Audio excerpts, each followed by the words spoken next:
Members, अब देखो next week market का ट्रेंड क्या रह सकता है। क्या मार्केट में फॉल आएगा जर्नल स्ट्रीट और यूएस टैक्स रूल की वजह से, या फिर मार्केट का ट्रेंड पॉजिटिव रहेगा। देखो बहुत सारी न्यूज है, हम लोग वन बाय वन डिस्कस करेंगे।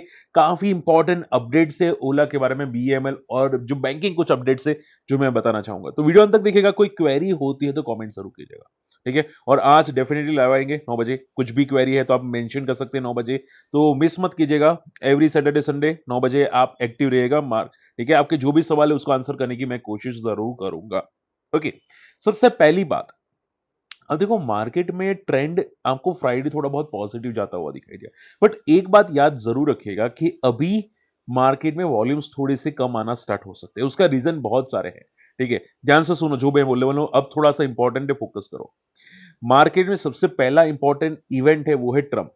ट्रम्प 12 कंट्रीज पर मंडे नया टैक्स लगाएगा। अब ये 12 कंट्रीज कौन है, यहां पे कोई डिस्क्लोज नहीं हुआ है, ठीक है। अब देखो माना ये भी जा रहा है कि जो रशिया की तरफ, रशिया से ऑयल लिया था इंडिया और चाइना ने, ठीक है, तो उस पर भी कुछ टैरिफ लगा सकता है। तो क्या ये सही में लगाएगा कि नहीं लगाएगा, वो मंडे पता चलेगा, ठीक है। अगर कुछ नहीं हुआ तो मार्केट पॉजिटिव होगा, और अगर कुछ हुआ तो टेम्पररी मार्केट में प्रॉफिट बुकिंग होगी, ठीक है। जैसे कि मैंने बोला टेम्पररी होगी, मैंने मेरी वर्ड्स को फोकस कीजिएगा, ठीक है। तो टेम्पररी प्रॉफिट बुकिंग होगी, ओके। तो ये एक थोड़ा सा नेगेटिव इंपैक्ट है जिसकी वजह से मार्केट अब तक साइडवेज था, ओके। इसके अलावा भी अगर आप देखोगे जना स्ट्रीट पे यहाँ पे जो सेबी ने बैन लगाया यहाँ पे, ठीक है। अब माना, ध्यान से सुनो, अब माना ये जा रहा है कि इसकी वजह से वॉल्यूम्स तो डेफिनेटली कम होंगे, ठीक है, ब्रोकर्स के, ओके, इवन बीएससी सीडीएसएल सभी के वॉल्यूम्स कम होंगे। लेकिन इसके अलावा ये अकेली मछली नहीं है जो मार्केट में सेम मार्केट को ट्रैप करी थी, या रिटेल इन्वेस्टर्स को ट्रैप करी थी। ये अकेली नहीं है, ठीक है। मार्केट में जना स्ट्रीट के अलावा बैंक सिंगापुर करके एक है, दूसरा भी यहाँ पे दो तीन फर्म है एफआई की जो रडार पे है सेबी के, ठीक है। तो ये लोग जो कर रहे थे, ठीक है, वो थोड़ा सा नेगेटिव था मार्केट के लिए, थोड़ा सा वैसे बड़ा नेगेटिव था मार्केट के लिए। और इसकी वजह से अब जो दूसरे दो लोग कर रहे हैं, दो का नाम अभी ऑलरेडी मार्केट में आ चुका है, ठीक है, कौन कौन कर रहा है, तो जो दो लोग कर रहे हैं वो शायद कम कर दे, ठीक है। तो इसकी वजह से वॉल्यूम्स को बहुत ड्राई आपको दिखाई दे सकती है, स्पेशली एक्सपायरी में मूव नहीं आ सकती। तो आप जो हीरो टू जीरो स्ट्रेटेजी कर रहे थे ना एक्सपायरी में, थोड़ा कॉशियस रहेगा, वरना फंस जाएंगे, पता भी नहीं चलेगा, ठीक है। क्योंकि ये लोग वॉल्यूम्स पूरा का पूरा खा चुके थे, ठीक है। अब कोई मोमेंटम नहीं होगी, क्योंकि मोमेंटम यही लोग कर रहे थे एक्सपायरी के दिन, ठीक है। तो हो सकता है वॉल्यूम्स पूरे के पूरे ड्राई आपको होते हुए दिखाई दे, इवन स्टॉक्स में, क्योंकि ये लोग स्टॉक में भी कर रहे थे, तो स्टॉक्स में भी आपको वॉल्यूम ड्राई होते हुए जरूर दिखाई दे, इवन निफ्टी में, ठीक है। तो ये दो चीजें हैं जो इंपैक्ट कितना करेगा वो देखेंगे आने वाला एक दो वीक, तो ऐसा ही चला जाएगा, क्योंकि ये इंपैक्ट आपको दिखाई दे सकता है। हाँ, एक बात याद रखिएगा कि जो स्टॉक में मोमेंटम आ रही थी, मान लो कि भाई पॉजिटिव मोमेंटम आ रही थी, ठीक है, और एफ एन एक्टिव स्टॉक्स में, मैं बोलता था कि एफ एन एक्टिव स्टॉक्स में अवॉइड करता हूं, ठीक है, स्विंग ट्रेड के लिए, बीटीएसटी के लिए। क्यों अवॉइड करता हूं, क्योंकि उसमें कभी भी फॉल आ जाती है, कभी भी प्रॉफिट बुकिंग आ जाती है, तो इसकी वजह से आती थी। अब हो सकता है कि वो फॉल ना आए, हो सकता है जो लोग यहाँ पे ऑप्शन में ट्रेड करते हैं उनको अभी नेगेटिव इंपैक्ट ना हो सकता है वो बच जाए, ठीक है। तो मैं अभी उसको भी रडार पे रखूंगा, एफ एन एक्टिव स्टॉक को, क्या वहां पे कोई इश्यू आएगा कि नहीं, क्योंकि मैं भी अभी इसको क्रॉस चेक करूंगा, क्या ट्रेंड कंटिन्यू करेगा कि नहीं, ठीक है। कभी कभी आप लोगों ने देखा होगा, देखो ध्यान से सुनो, जो मैं बोलने वाला हूं थोड़ा फोकस करो। कभी कभी आप लोगों ने देखा होगा कि स्टॉक, मान लो डेली चार्ट होता है, ठीक है, डेली चार्ट में स्टॉक यहाँ पे ब्रेकआउट करता है। मुझे काफी लोग क्वेश्चन करते हैं, सर यहाँ पे ब्रेकआउट आ रहा है तो क्या ट्रेंड कंटिन्यू करेगा, ठीक है। मैं बोलता तो भाई एफ एन एक्टिव स्टॉक है, कोई भरोसा नहीं है, ठीक है। वो क्यों भरोसा नहीं था, इनकी वजह से। अब हो सकता है वो ट्रेंड कंटिन्यू करे आफ्टर द ब्रेकआउट। बात समझ में आ रही है, ये चीजें बहुत ही बड़ी चेंजेस होने वाली है। आपको भले ऐसा छोटा लगे, लेकिन बहुत बड़ी चेंजेस आपको आगे जाके दिखाई दे सकती है, ओके। तो देखते हैं यहाँ पे कि मार्केट में क्या बड़े चेंजेस आपको दिखाई दे सकते हैं इसकी वजह से। इसके अलावा देखो हेजिंग पोजीशन मेरी एक्टिव है, देखते हैं यहाँ पे हेजिंग पोजीशन में क्या चलता है नेक्स्ट वीक के अंदर। हालांकि देखो मैं, ये मेरी पोजीशन है, मैं कभी भी एग्जिट कर दूंगा। मैंने लास्ट वीक मैंने बीईएल के अंदर पोजीशन एग्जिट कर दी थी, उसमें वॉलेटिलिटी बहुत ज्यादा थी, और मेरी हैंडल कैपेसिटी से ज्यादा थी, तो मैंने अवॉइड कर दिया, ठीक है। बट आप देखोगे यहाँ पे मेरे, यहाँ पे फाइनल प्रॉफिट आप यहाँ पे देख सकते हैं। एचडीएफसी बैंक में मैंने कुछ प्रॉफिट बुक किया था, इसकी वजह से आपको नेगेटिव दिखाई दे रहा है, बाकी वो भी अभी के लिए पॉजिटिव में आ चुका है, ठीक है।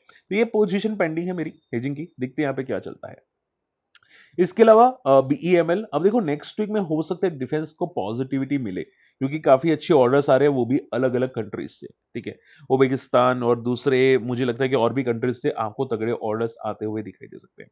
तो डिफेंस में अभी थोड़ी प्रॉफिट बुकिंग है, आई नो, ठीक है, बट बहुत स्टॉक स्पेसिफिक रहना होगा, ओके, मान लो कि भाई जो स्टॉक नहीं चल रहे हैं या कम है, सपोर्ट पे है, वो रडार पे रखे जा सकते हैं, क्योंकि जो स्टॉक वर्टिकल जा चुके हैं, हो सकता है वहाँ पे प्रॉफिट बुकिंग आए, हो सकता है वो साइडवेज हो जाए, तो वो चीज़ें आपको दिखाई दे सकती है। लाइक जीआरएससी, जीआरएससी वर्टिकल गया था, ठीक है? तो चार्ट्स के अंदर तो वहाँ पे प्रॉफिट बुकिंग आपको आती हुई दिखाई दी। ठीक है? अभी आपने रिसेंटली देखा था जीआरएससी फॉल हुआ करीब 12-13%। वो फॉल क्यों आया? सिर्फ प्रॉफिट बुकिंग की वजह से, क्योंकि वर्टिकल गया था। ठीक है? प्रॉफिट बुकिंग तगड़ी आती हुई दिखाई दी। तो आप ये ध्यान में रखो कि बहुत सारी जो कंपनी है वो यहाँ पे वर्टिकल गई है, इसकी वजह से प्रॉफिट बुकिंग दिखाई दे रही है। ठीक है? इसके अलावा बहुत बारी बैंक्स में अपडेट्स आई है, लेकिन मैं सभी नहीं लूँगा। इक्विटा स्मॉल फाइनेंस बैंक में अपडेट है कि इनके स्लिपेजेस बढ़ते हुए दिखाई दिए हैं। तो अपडेट्स भी काम करेगी यहाँ पे मार्केट का ट्रेंड कंटिन्यू करने के लिए। हालाँकि बहुत सारी कंपनीज़ में वीक अपडेट्स है। ठीक है? इक्विटा स्मॉल फाइनेंस बैंक में वीक अपडेट्स है एंड ओला के अंदर भी वीक अपडेट्स है। आप पूछते रहे, मुझे किसी ने कमेंट किया था कि सर ओला में क्या होता हुआ दिखाई दिया? ओला में सडनली मोमेंटम आती हुई दिखाई दी। देखो ओला में पता है क्या हुआ है? अभी रिसेंटली लाइफ लो मारा यहाँ पे ओला ने, ठीक है? काफ़ी पैनिक में थे और हालाँकि फ्राइडे में पुल बैक किया था, लेकिन वो लाइफ लो के बाद पुल बैक किया था और पुल बैक में कोई रीज़न नहीं था, ठीक है? और लाइफ लो लगाने का रीज़न पता है क्या था? रीज़न ये था कि ओला ने अपना जो सेल्स आती है ना, ईयर टू ईयर बेसिस पे, ठीक है? कि मान लो जून टू जून, जून 2024 टू 25, ठीक है? तो उसमें यहाँ पे सेल्स 45% से 19% तक आ चुकी है। कितनी? 19%। यानी कि ओला अपना इंपॉर्टेंट जो सेल्स लीड कर रहा था, वो इम्पैक्ट हुआ है, तगड़ा इम्पैक्ट हुआ है। और वो क्यों इम्पैक्ट हुआ? सोशल मीडिया की वजह से, ठीक है? क्योंकि काफ़ी ट्रेंड चल रहा था सोशल मीडिया में ओला कि भाई कचरे कचरे गाड़ी आते हैं वगैरह-वगैरह। उसकी वजह से ये अपना स्पॉट को तोड़ चुका है, ठीक है? तो सेल्स काफ़ी अच्छी नहीं हुई है ओला के अंदर। अपनी रेपुटेशन को इंक्रीज़ करना होगा डेफिनिटली ओला को। ठीक है? तो अब क्या हो सकता है ओला के अंदर? तो आप ये समझो कि अभी ये साइडवेज रहने की उम्मीद ज़्यादा है, ठीक है? क्योंकि काफ़ी इंपॉर्टेंट लेवल्स ब्रेक हो चुका था। ₹50, ₹40, अब ₹40 के आस-पास है। तो काफ़ी इंपॉर्टेंट लेवल्स ब्रेक कर चुका है। अब देखते हैं यहाँ पे ये साइडवेज रहने की उम्मीद है।